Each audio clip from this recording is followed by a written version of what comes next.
Okay, good morning everyone. So today we're going to have a look at the back exercise on thylakoids and ATPase.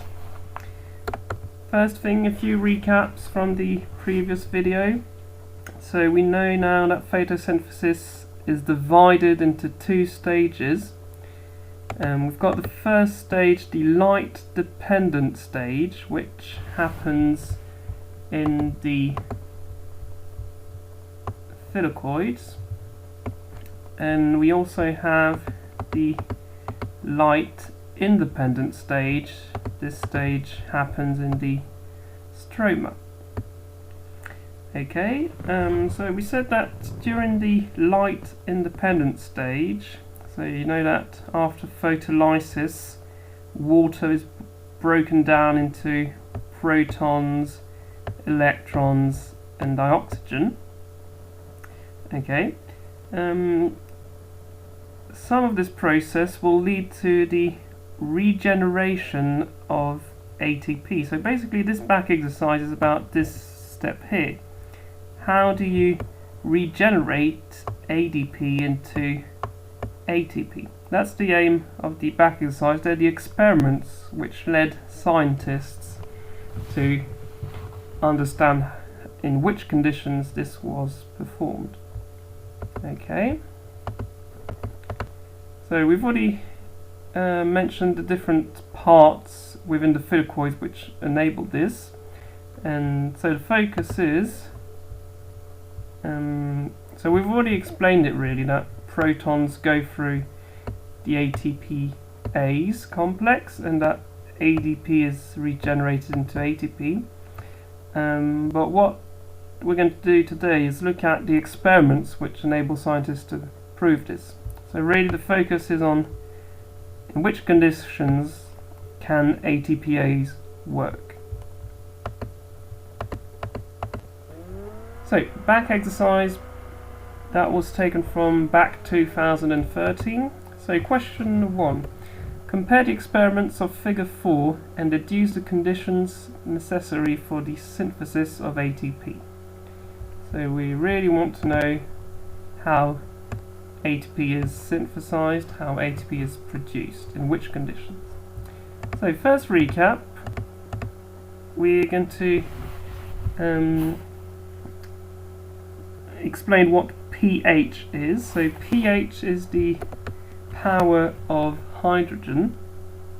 Basically it's a scale which will measure how acidic or basic, a synonym of basic is alkaline, a water-based solution is. So you're already familiar with this. So it's how acidic is a water-based solution. So the scale goes from 0 to 14.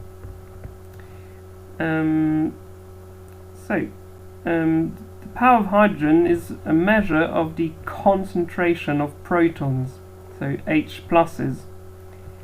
So in the alkaline solution there aren't going to be many. For the same amount in terms of volume, for a neutral solution, for the same volume of water you're going to have more protons, and for an acidic solution there's going to be even more protons.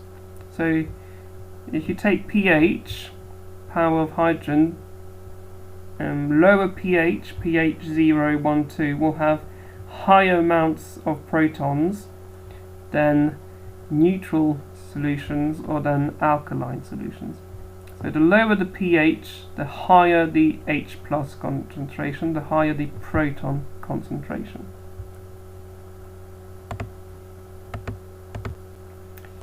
Okay, so first question, so we're going to look at the experiments now, and the first condition, so it says here, isolated thylakoids where the interior is rendered artificially acidic. So what we can see is that we've got pH 4 here. So inside the thylakoid we've got pH 4, and in the medium surrounding the thylakoid, we've got pH 8.5. So if we were to draw protons, it could look like this. We've got more protons inside of the thylakoid. As we said, a low pH means more protons, and a higher pH means less. So we could, for example, draw a certain number of protons like this. So there are more protons inside of the thylakoid than outside. Other recaps: ADP, adenosine diphosphate, it's this molecule here. So we've got the nitrogenous base adenine, we've got the sugar, and we've got two phosphates, that's why it's diphosphate. And in the solution we've also got Pi for inorganic phosphate. And you know now that if you add this phosphate to ADP, you're going to get ATP.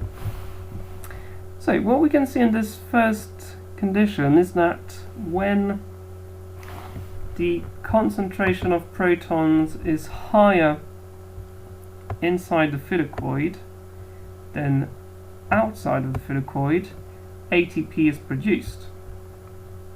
So when the H+ concentration is higher inside of the thylakoid than outside, ATP is produced. Obviously you've got the answers and detailed answers from the marking scheme in your booklet, so I'm just focusing on some key points. Okay, so more protons inside than outside, ATP is produced. Let's have a look at the second experiment. Okay, so this time the pH is the same inside the thylakoid than outside of the thylakoid. So if we were to symbolize this with a certain number of protons, it could look like this. So we've got exactly the same number of protons inside than outside. And in this case, we can simply state that no ATP is produced. So when it's the same outside and inside, no ATP is produced. So with these two experiments, we can already say that you need this difference in protons, you need this difference in pH, so that ATP is produced. Okay, let's move to the third one.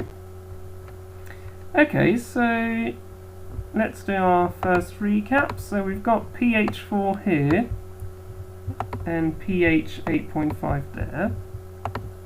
So if we were to draw some protons, it would look like this. So more protons inside of the thylakoid than outside. But there's a big difference in this one. It says here that these Stark particles, so the particles we are studying, so in this case it's the ATPase complexes, they've been experimentally removed. So we've got thylakoids, but these thylakoids don't have ATPase proteins. And we can also see that in this one, no ATP is produced. So if we do a general recap, ATP is produced when ATPase protein complexes are present and when there is a difference in proton concentrations, when there are more protons inside of the thylakoid. So that can lead to a general explanation. So this big block here is the ATPase complex. It can also be called ATP synthase. So don't be surprised, both names exist. It can either be called an ATPase or an ATP synthase. So synthase that produces ATP. So we can label a few things. this is the inside of the thylakoid, and we said that for this ATPase to produce ATP we need more protons, so we're going to put lots of protons inside. This is the stroma, the outside of the thylakoid, so the liquid within the chloroplast. So there's less protons in the outside. Okay, so how can we explain that ATP is produced? So you know from the previous chapter on cytology that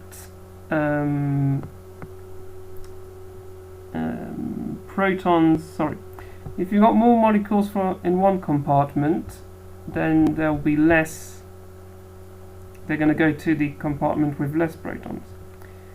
So we're going to simply draw this arrow here. So these protons, as there are more protons in this compartment, they're going to go down the concentration gradient to where there are less protons. So as it's going down the concentration gradient, no energy is required. In the process, the fact that these protons go through these proteins, this is going to change the shape of the proteins, make them turn, and that's going to produce some energy. And the energy produced by this will enable, will bring some energy that will be able to add this phosphate group onto ADP, and the result will be the production of an ATP molecule. So just to recap this one last time, so protons go down their gradient. As it's going from high concentration to low concentration, it's simple diffusion through the ATPase, so no energy is required. When the protons go through the different proteins of the ATPase complex, they move, and this produces energy, and this energy is used to add the phosphate group to ADP, and we end up with ATP. Okay. So, question 2, how is ATP synthesized in experiment 1 of figure 4? So we've just said it really. So you've got the recap here. So we've already said this. This is called chemiosmotic theory. So the protons going through, they follow the law of osmosis. That's why we've got osmotic. They're going to create energetic chemicals. So in this case, ATP. So we've said it, protons go down the concentration gradient through the ATPase complex from the inside to the outside, and that produces ATP. So this is quite a classic experiment, so obviously you need to be able to analyze the experiment. You can red star this. Same thing, explanation of how ATP is produced with the gradient of protons. You must be able to explain this. Okay, so last part. So I didn't ask you to do this question because we haven't talked about mitochondrions yet. So what we're going to do, we're just going to start talking about mitochondrions, and when we'll do the next chapter where we'll talk about respiration and fermentation, we'll give a lot more detail about mitochondria. So this is a bit of a prequel or introduction to what we'll do a bit later on. So there are some similarities between chloroplasts and mitochondrions. So I'm just maybe going to read the question.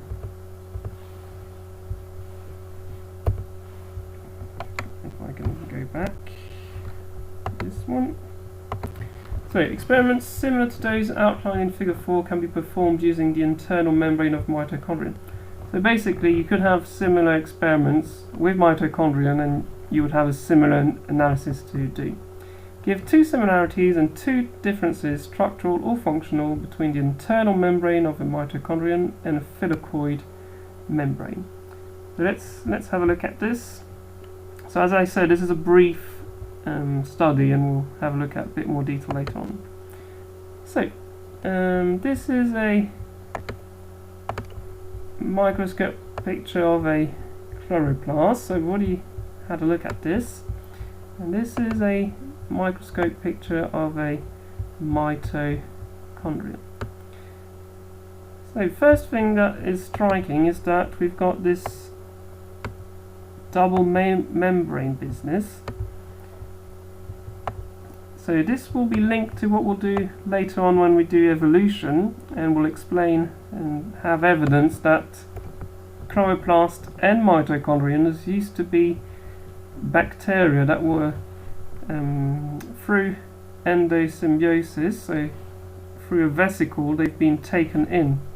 So the inner membrane is what used to be the membrane of the bacteria, and the outer membrane is the membrane of the vesicle of the nascent cell which engulfed these bacteria. So first common point, there's an outer membrane and an inner membrane. All the membranes are made of phospholipids. Okay. So before we do any more similarities and any more differences, maybe what we could just do is label this mitochondrion diagram. Okay, so you'll have the next booklet, so you can go to page 5 of the next booklet, chapter 3, energy release and breakdown of organic molecules. So this will gain a little bit of time for when we get to that. So okay, here are the labels. So just like chloroplasts, there is a outer membrane. That's the first one. You'll see the good thing about this is that many of the labels are actually the same as the labels for the chloroplast. But there's also a inner membrane. So number 2, inner membrane. Okay, number 3. So just like for the chloroplast, we've got this space between the two membranes, and it's simply called the intermembranal space.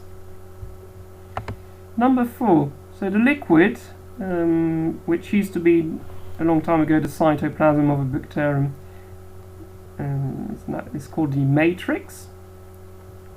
So this liquid here is called the matrix. In the chloroplast we labeled it as the stroma, but for chloroplast it's the matrix. Okay, number 5. So number 5, in mitochondria we've got these weird shapes. So they're called cristae, and one is called a crista. So these arched shapes, which do like a bit like the Arc de Triomphe, they're called crista. Okay, number 6, ATPase complexes. So these dots here, the ones really embedded in the which is actually the continuation of the inner membrane in the crista. These are ATPase complexes. Number 7, ribosomes, and number 8, circular DNA. Okay, so most of the labels are similar. So we've got 1, 2 and 3, they're the same. 7 and 8, they're also the same, and you've got these 3 new ones, matrix, crista and ATPase complex. Okay, so back to differences and similarities. So in the similarities, they both have ATPase molecules. So ATPase complexes, they're present in both. The membranes, it's not stated on this one, but they're made of phospholipids, just like any cell membrane. And both organelles, chloroplasts and mitochondrions, will produce ATP. Some of the differences now. Chloroplasts, they have photosystems, which is not the case of mitochondria. So because of these photosystems, chloroplasts can split water, which is not the case of mitochondrions. We'll see that there are also electron acceptors. So you know that we said that NADP will accept electrons within the chloroplasts. It's a different molecule in mitochondrions. It's called NAD. And, well, more generally speaking, thylakoids are for photosynthesis and mitochondria are for respiration. No worries if this looks a little bit complex, but we'll do a detailed study on respiration just like we did for photosynthesis, step by step. But this is just to give you an overlook on the fact that these two organelles have many similarities. Okay, well that's what we could say about this back exercise. So in the next video, quite a big thing coming up, because we are going to be looking at the Z scheme, and that's going to be quite a study, quite tough, but we will get there, no worries. Okay, well have a good day, bye bye.